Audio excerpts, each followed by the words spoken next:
ಬೆಲೆ ಕಳೆದುಕೊಂಡಿದೆಯಾ? ಬೆಲೆ ಏರಿಕೆ ವಿರುದ್ಧದ ರಾಜ್ಯ ಬಿಜೆಪಿ ಹೋರಾಟ.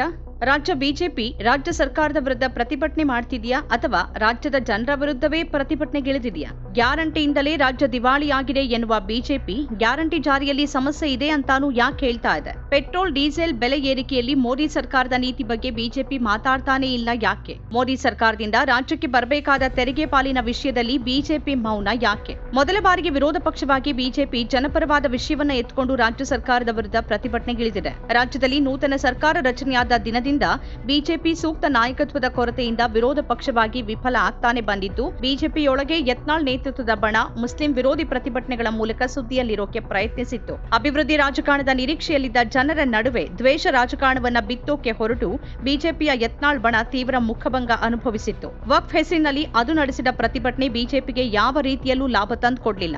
ರಾಜ್ಯ ಸರ್ಕಾರದ ಗ್ಯಾರಂಟಿ ಯೋಜನೆಗಳ ಮುಂದೆ ಯತ್ನಾಳ್ ಬಣದ ದ್ವೇಷ ರಾಜಕಾರಣ ಮಕಾಡೆ ಮಲಗಿತ್ತು. ಇದೀಗ ಬಿಜೆಪಿಯಲ್ಲಿ ಯತ್ನಾಳ್ ಉಚ್ಚಾಟನೆ ಬೆನ್ನಿಗೆ ರಾಜ್ಯಾಧ್ಯಕ್ಷ ವಿಜಯೇಂದ್ರ ನೇತೃತ್ವದಲ್ಲಿ ಬಿಜೆಪಿ ಜನಪರ ವಿಷಯಗಳನ್ನ ಮುಂದಿಟ್ಟು ರಾಜ್ಯ ಸರ್ಕಾರದ ವಿರುದ್ಧ ಹೋರಾಟವನ್ನ ರೂಪಿಸೋಕೆ ಮುಂದಾಗಿದೆ. ಪದೇ ಪದೇ ಬೆಲೆ ಏರಿಕೆ ಆಗ್ತಿರೋದನ್ನ ಖಂಡಿಸಿ ರಾಜ್ಯಾಧ್ಯಕ್ಷ ಬಿವೈ ವಿಜಯೇಂದ್ರ ಅವರ ನೇತೃತ್ವದಲ್ಲಿ ಅಹೋರಾತ್ರಿ ಹೋರಾಟವನ್ನ ಹಮ್ಮಿಕೊಂಡಿದೆ. ಈ ಮೂಲಕ ಕೊನೆಗೂ ಈ ರಾಜ್ಯದಲ್ಲಿ ವಿರೋಧ ಪಕ್ಷ ಅನ್ನೋದು ಜೀವಂತವಿದೆ ಅಂತ ಜನಸಾಮಾನ್ಯರು ಸಮಾಧಾನ ಪಡುವಂತಾಗಿದೆ. ಬಿಜೆಪಿ ಪ್ರತಿಭಟನೆಗಾಗಿ ಕೈಗೆತ್ತಿಕೊಂಡಿರುವ ವಿಷಯದಲ್ಲಿ ಎಷ್ಟು ಪ್ರಾಮಾಣಿಕವಾಗಿದೆ ಅನ್ನೋದನ್ನ ಬದಿಗಿಟ್ಟು ಕನಿಷ್ಠ ಈಗಲಾದರೂ ಜನರ ಮೂಲಭೂತ ಅಗತ್ಯಗಳು ಬೇಡಿಕೆಗಳು ಏನು ಅನ್ನೋದು ಬಿಜೆಪಿಯ ಅರಿವಿಗೆ ಬಂತಲ್ಲ ಅಂತ ಜನ ನಿಟ್ಟುಸಿರು ಬಿಡುತ್ತಿದ್ದಾರೆ. ರಾಜ್ಯದಲ್ಲಿ ನೀರು, ವಿದ್ಯುತ್, ಹಾಲು, ಡೀಸೆಲ್ ಸೇರಿದಂತೆ ಅಗತ್ಯ ವಸ್ತುಗಳ ಬೆಲೆ ಏರಿಕೆಯನ್ನ ವಿರೋಧಿಸಿ ಬೆಂಗಳೂರಿನ ಫ್ರೀಡಂ ಪಾರ್ಕ್ನಲ್ಲಿ ಬುಧವಾರ ಬಿಜೆಪಿ ನಾಯಕರು ಅಹೋರಾತ್ರಿ ಹೋರಾಟಕ್ಕೆ ಚಾಲನೆ ಕೊಟ್ಟಿದ್ದಾರೆ. ಇದೇ ಸಂದರ್ಭದಲ್ಲಿ ಸರ್ಕಾರಿ ಕಾಮಗಾರಿಗಳಲ್ಲಿ ಮುಸ್ಲಿಮರಿಗೆ 4% ಮೀಸಲಾತಿ ನೀಡಿರುವುದು ಮತ್ತು ಪರಿಶಿಷ್ಟ ಜಾತಿ ಪಂಗಡಗಳ ಹಣವನ್ನ ದುರುಪಯೋಗ ಪಡಿಸಿಕೊಂಡಿರೋದರ ವಿರುದ್ಧ ಜನಾಕ್ರೋಶ ಯಾತ್ರೆಯನ್ನ ಹಮ್ಮಿಕೊಳ್ಳೋದಾಗೂ ಹೇಳಿದ್ದಾರೆ.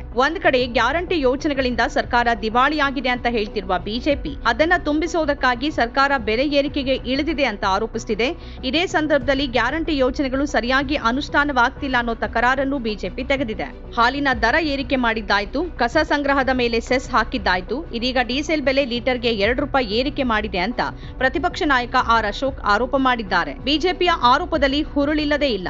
ಹಾಲು ಮತ್ತು ಡೀಸೆಲ್ ಬೆಲೆ ಏರಿಕೆ, ವಿದ್ಯುತ್ ದರ ಹೆಚ್ಚಳ ಇವೆಲ್ಲವೂ ಶ್ರೀಸಾಮಾನ್ಯರಿಗೆ ತಾಕಿದ ಬಿಸಿನೇ ಆಗಿದೆ. ಆದರೆ ರಾಜ್ಯದಲ್ಲಿ ಅನುಷ್ಠಾನದಲ್ಲಿರುವ ಗ್ಯಾರಂಟಿ ಯೋಜನೆಗಳು ಜನರ ಬಾಯಿ ಮುಚ್ಚಿಸಿದೆ. ಮುಖ್ಯವಾಗಿ ರಾಜ್ಯದ ಮಹಿಳೆಯರು ಸಿದ್ದರಾಮಯ್ಯ ಸರ್ಕಾರದ ಪರವಾಗಿ ಗಟ್ಟಿಯಾಗಿ ನಿಂತಿದ್ದಾರೆ. ವಿರೋಧ ಪಕ್ಷದ ಆರೋಪ ಆಕ್ರೋಶಗಳ ಜೊತೆಗೆ ಜನಸಾಮಾನ್ಯರು ಗುರುತಿಸಿಕೊಳ್ಳದೆ ಇರುವುದು ಬಿಜೆಪಿ ಹೋರಾಟಕ್ಕೆ ಭಾರಿ ಹಿನ್ನಡೆಯಾಗಿದೆ. ಹಾಲಿನ ಬೆಲೆ ಏರಿಕೆಗೆ ಸರ್ಕಾರ ರೈತರನ್ನ ಗುರಾಣಿಯನ್ನಾಗಿ ಬಳಸಿಕೊಳ್ತಿದೆ. ಏರಿಕೆ ಮಾಡಿದ ಹಣವನ್ನ ನಾವು ರೈತರಿಗೆ ಪಾವತಿ ಮಾಡ್ತಿದ್ದೀವಿ. ಮೇವು ಸೇರಿದಂತೆ ದನಗಳನ್ನ ಸಾಕುವ ವೆಚ್ಚ ಹೆಚ್ಚಳವಾಗಿರೋದ್ರಿಂದ ಹಾಲಿನ ದರ ಏರಿಸೋದು ಅನಿವಾರ್ಯ.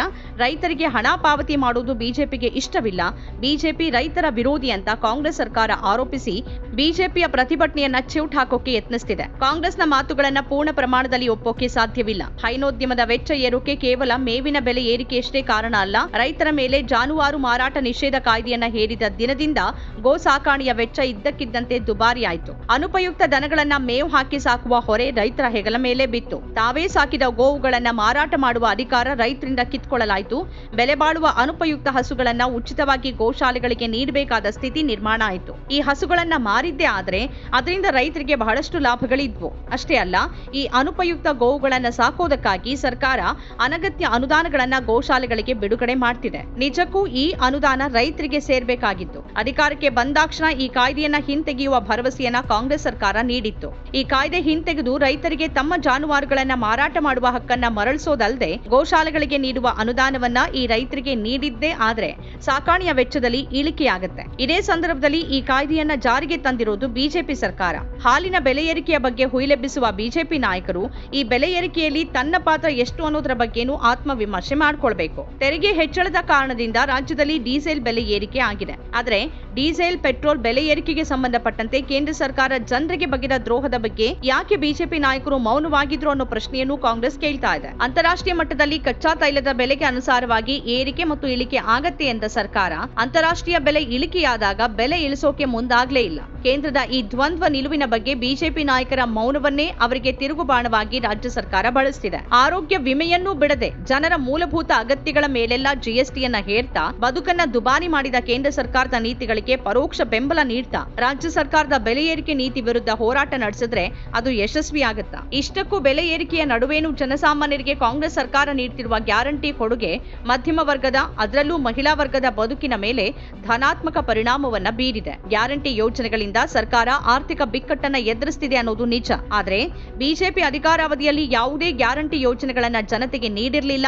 ಆದರೂ ಸರ್ಕಾರ ದಿವಾಳಿ ಸ್ಥಿತಿಯಲ್ಲೇ ಇತ್ತು. ತಮ್ಮ ಸರ್ಕಾರದ ಅವಧಿಯಲ್ಲಿ ಬೆಲೆ ಏರಿಕೆ ಆಗಿರ್ಲೇ ಇಲ್ಲ ಅಂತ ಬಿಜೆಪಿ ನಾಯಕರು ಎದೆಮುಟ್ಟಿ ಹೇಳೋಕೆ ಸಿದ್ಧರಿದ್ದಾರೆ. ಜನಸಾಮಾನ್ಯರ ಪರವಾಗಿ ಹೋರಾಟ ಮಾಡಿದಂತೆ ನಟಿಸುತ್ತಿರುವ ಬಿಜೆಪಿ ಮುಖಂಡರೇ ಗ್ಯಾರಂಟಿ ಯೋಜನೆಗಳನ್ನ ನಿಲ್ಲಿಸೋಕೆ ಸರ್ಕಾರದ ಮೇಲೆ ಒತ್ತಡಗಳನ್ನ ಹಾಕ್ತಿರೋದು ಅವರ ಹೋರಾಟದ ಪ್ರಾಮಾಣಿಕತೆಯನ್ನ ಸಂಶಯಿಸುವಂತೆ ಮಾಡಿದೆ. ರಾಜ್ಯಕ್ಕೆ ಬರಬೇಕಾದ ತೆರಿಗೆಯ ಪಾಲಿನ ಹಣಕ್ಕಾಗಿ ಕೇಂದ್ರದಲ್ಲಿ ಧ್ವನಿ ಎತ್ತುವ ಸಂದರ್ಭದಲ್ಲಿ ಬಿಜೆಪಿ ಸಂಸದರು ಯಾಕೆ ಮೌನವಾಗಿದ್ದಾರೆ ಅನ್ನೋ ಪ್ರಶ್ನೆಗೂ ಉತ್ತರ ನೀಡುವುದು ಅಗತ್ಯವಾಗಿದೆ. ಕ್ಷೇತ್ರ ಮರು ವಿಂಗಡಣೆಯಿಂದಾಗಿ ರಾಜ್ಯದ ರಾಜಕೀಯ ಪ್ರಾತಿನಿಧ್ಯ ಇಳಿಮುಖವಾಗಲಿದೆ ಅನ್ನೋ ಆತಂಕಗಳಿಗೆ ಬಿಜೆಪಿ ನಾಯಕರು ಸ್ಪಂದಿಸಬೇಕಾಗಿದೆ. ಆದರೆ ಈ ಬಗ್ಗೆ ಯಾಕೆ ಬಿಜೆಪಿ ನಾಯಕರು ಮೌನವಾಗಿದ್ದಾರೆ? ಈ ಮೌನಕ್ಕೆ ರಾಜ್ಯದ ಬಿಜೆಪಿ ನಾಯಕರು ದುಬಾರಿ ಬೆಲೆಯನ್ನ ತೆರಬೇಕಾಗಿದೆ. ಬೆಲೆ ಏರಿಕೆ ವಿರುದ್ಧದ ಬಿಜೆಪಿ ಹೋರಾಟ ಬೆಲೆ ಕಳೆದುಕೊಳ್ಳೋದಕ್ಕೆ ಈ ದ್ವಂದ್ವ ನೀತಿನೇ ಮುಖ್ಯ ಕಾರಣವಾಗಿದೆ. ನಮ್ಮ ಕಾರ್ಯಕ್ರಮಗಳನ್ನ ನೀವು ನೋಡ್ತಾ ಇದ್ರೆ ನಮ್ಮ ಚಾನೆಲ್ ಅನ್ನ ಸಬ್ಸ್ಕ್ರೈಬ್ ಮಾಡಿ, ಪಕ್ಕದ ಬೆಲ್ ಐಕಾನ್ ಒತ್ತಿ ನಮ್ಮನ್ನ ಬೆಂಬಲಿಸಿ.